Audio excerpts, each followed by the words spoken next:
নমস্কার আমার প্রিয় ছাত্রছাত্রীরা, আজকে চলে এসেছি তোমাদের সামনে।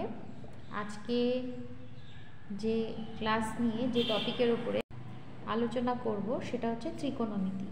ক্লাস 11 বা একাদশ শ্রেণী ত্রিকোণমিতি নিয়ে। ক্লাস 10-এ তোমরা ত্রিকোণমিতির কিছুটা অংশ পড়েছো, তো তোমরা ত্রিকোণমিতিতে তাহলে অনেকে জেনেই গেছো যে 6টা কোণানুপাত আছে: sine theta, cos theta, tan theta, sec theta, cosec theta এবং কট থিটা। মোট 6টা কোণানুপাত তোমরা জেনে গেছো। এবং এটাও জেনেছো সাইন থিটা মানে লম্ব বাই অতিভুজ, কস থিটা ভূমি বাই অতিভুজ, ট্যান থিটা লম্ব বাই ভূমি, সেক থিটা অতিভুজ বাই ভূমি, কোসেক থিটা অতিভুজ বাই লম্ব এবং কট থিটা ভূমি বাই লম্ব। যখন তোমরা ক্লাস 10-এ অঙ্কগুলো করেছিলে তখন সব কোণগুলো কিন্তু ধনাত্মক সূক্ষ্মকোণ বলা ছিল, মানে কোণের মান 0 ডিগ্রি থেকে 90 ডিগ্রির মধ্যে ছিল।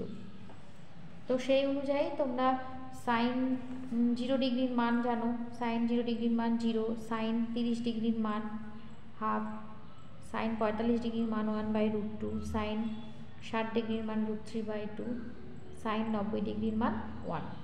এতদূর পর্যন্ত জেনেছো, মানে 90 ডিগ্রির ওপরে তোমরা জানো। আজকে আমি যেটা আলোচনা করতে চাইছি যে আমরা দেখব এখন যে ত্রিকোণমিতির যে কোণগুলো আছে সেটার কোনো সীমা পরিসীমা নেই। কোণ ধনাত্মকও হতে পারে, ঋণাত্মকও হতে পারে, এবং কোণের মান 0 থেকে 90-এর মধ্যে সীমাবদ্ধ থাকবে না।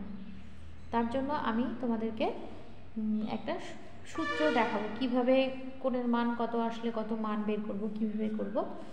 তো তার আগে বলে রাখি যে যেগুলো ক্লাস 10-এ ছিল সেগুলো সব ধনাত্মক কোণ ছিল। সে অর্থাৎ কোণ তৈরি কীভাবে হতো আমরা দেখেছি ত্রিকোণমিতির শুরুতে। একটা ঘূর্ণায়মান রশ্মি, সেই রশ্মিটা ঘড়ির কাঁটার উল্টো দিকে ঘুরলো। OX একটা রশ্মি, সেটা ঘড়ির কাঁটার উল্টো দিকে থিটা কোণ ঘুরে OY অবস্থানে আসলো, তখন এই কোণটা থিটা হলো, সেই কোণটাকে পজিটিভ ধরা হয়। আর যদি কোণটা OX একটা রশ্মি, ঘূর্ণায়মান রশ্মি, সেটা ঘড়ির কাঁটার দিকে ঘুরলো, অর্থাৎ OX রশ্মিটা নিচের দিকে নেমে গেল, OY দিকে চলে আসলো, তখন এই কোণটাকে আমরা ধরবো ঋণাত্মক কোণ, মাইনাস থিটা। তাহলে ধনাত্মক কোণ কোনটা? যখন একটা রশ্মি ঘড়ির কাঁটার উল্টো দিকে ঘুরবে তখন কেন্দ্রে যে কোণটা তৈরি করবে সেটা ধনাত্মক কোণ। আর যখন রশ্মিটা ঘড়ির কাঁটার দিকে অর্থাৎ ওপর থেকে নিচের দিকে নামছে, ঘড়ির কাঁটা দেখবে ওপর থেকে নিচের দিকে নামে, তখন যে কোণটা তৈরি হবে সেটাকে আমরা ঋণাত্মক কোণ হিসাবে ধরবো। এবার তাহলে এই যে সাইনের সঙ্গে কোণটা যদি ঋণাত্মক হয় তখন তার মানটা কীরকম হবে তার একটা সূত্র আমি বলে দিচ্ছি। সাইন মাইনাস থিটা, তখন কি হবে, মাইনাসটা বাইরে বেরিয়ে আসবে, মাইনাস সাইন থিটা। উদাহরণ হিসাবে আমি বলছি, দেখো ধরো সাইন আছে -30 ডিগ্রি, তাহলে কি হবে, মাইনাসটা বাইরে বেরিয়ে আসবে এবং সাইন 30 ডিগ্রি হবে। তখন তার মানটা কী হবে, মাইনাস থাকলেও সাইন 30 ডিগ্রির মান হাফ। এইভাবে কিন্তু আমরা ত্রিকোণমিতিতে কোণগুলো নিয়ে আলোচনা করব। তো সাইনের ক্ষেত্রে যখন মাইনাসটা বাইরে বেরিয়ে আসলো, সাইনের অনন্য কোসেক, কোসেকের ক্ষেত্রেও কিন্তু মাইনাসটা বেরিয়ে আসবে, অর্থাৎ কোসেক মাইনাস থিটা সমান হবে মাইনাস কোসেক থিটা। অনুরূপভাবে ট্যান মাইনাস থিটা, সেক্ষেত্রেও মাইনাস ট্যান থিটা হবে, মাইনাসটা বাইরে বেরিয়ে আসবে। ট্যানের অনন্যক হয় কট, কট মাইনাস থিটা, কটের ক্ষেত্রেও মাইনাসটা বাইরে বেরিয়ে আসবে। কসের ক্ষেত্রে কি হবে, ঠিক উল্টোটা হবে। কসের ক্ষেত্রে কিন্তু মাইনাসটা বাইরে বেরিয়ে আসবে না, মানে কস এই মাইনাসটাকে একদম অ্যাবজর্ব করে নেবে, কস থিটাই থাকবে। কস মাইনাস থিটা মানে কস থিটা, এর আগে কিন্তু কোনো চিহ্ন হবে না। কসের অনন্যক হয় সেক, সেকের ক্ষেত্রেও একই হবে, সেক মাইনাস থিটা মানে সেক থিটা। তাহলে শুধুমাত্র কস এবং সেক এদের ক্ষেত্রে কিন্তু এই মাইনাসটা বাইরে বেরিয়ে আসছে না। বাকি যে 4টা কোণানুপাত থাকলো, এই 4টা কোণানুপাতের ক্ষেত্রে কিন্তু মাইনাসটা বাইরে বেরিয়ে আসবে। শুধুমাত্র কস এবং তার অনন্যক সেক এদের ক্ষেত্রে মাইনাসটা বাইরে বেরিয়ে আসবে না, এটা আগে মাথায় রাখতে হবে।